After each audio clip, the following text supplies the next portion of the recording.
So what is an inspection? An inspection is an opportunity for a buyer to conduct a thorough inspection with a licensed and certified inspector on a house that they may or may not want to purchase. And so we can either do an inspection after being under contract, or we can do an inspection before being under contract. So if it's before, it is pre-inspection. In competitive markets or competitive situations specific to a house, we might not be able to do one after we're under contract, so we do a pre-inspection. Again, it's to give the buyers peace of mind to understand everything they're going up against with a house, kind of answer all the questions, eyes wide open. In the case of a lot of sellers in today's market, most of them aren't doing any repairs, most of them are selling homes as is, some of them are fixed up, some of them are not, and so we just have to know for the buyers everything that they're going to run into for the most part. So that's why we do an inspection. What's an inspection cost? So inspections usually cost around almost $500 to sometimes $700 depending on the house and the layout and the size and all that. So most of them are about $500, and we can get them scheduled very, very fast. I've got inspectors on standby, ready to go. And yesterday, when the buyers decided they wanted to get a pre-inspection on this house, it took me about 20 minutes to line up times, secure the showings, and block out a chunk of window for us to have access to the house. While we learn a lot from inspections, we're never going to know, the end result potentially. So the exact price points on repairs and all that stuff, we have to do our best guess and ballpark and really take the knowledge that I have working with contractors on my listing preps and my own homes and other clients' homes and really get a sense of what kind of numbers we're talking about, on what to look out for, big ticket items.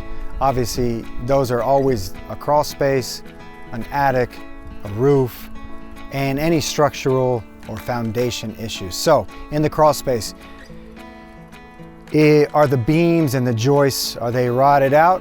Are they dry and stable? On the siding, do we need to replace all of the siding, or can we get away with sections and new caulk, new paint and all that? One of the things the inspector has pointed out, which is pretty standard, and that is, the south side of the home is going to get the most weather, right? It's going to have the most sun exposure, and so that south side is going to have maybe more paint deterioration and siding issues potentially. One of the big things I tell all my buyers and clients is to not look at projects on a whole scale right away. Break it down into phases. Phases 1, 2, and 3, right? So what do we need to do, or what could we do in the first month or 2 months after purchasing? What could we do in the first year? What could we do in 5 years? There is a lot of discussion about what a house needs and what you might want in a house. And from my perspective, a lot of houses, they don't need a lot if you really, really think about it. So let's be really clear on what does the house really need for us to live in it. It doesn't need fancy new counters all the time. Maybe it needs new fixtures or new paint. So really breaking those things down is important. Another message that I like to share with clients on inspection day is when we have these issues that come up and we really step back, and is it going to be an immediate concern, or is it going to be, in a couple months we got to take care of it. So those are the things we try to figure out on inspections. And one of my favorite reminders for all my clients, whether they're first-time home buyers or experienced investors, is everything that comes up on an inspection is fixable. It just costs time and money, but it doesn't have to be your time and your money. So that is really the essence and the decision we have to make.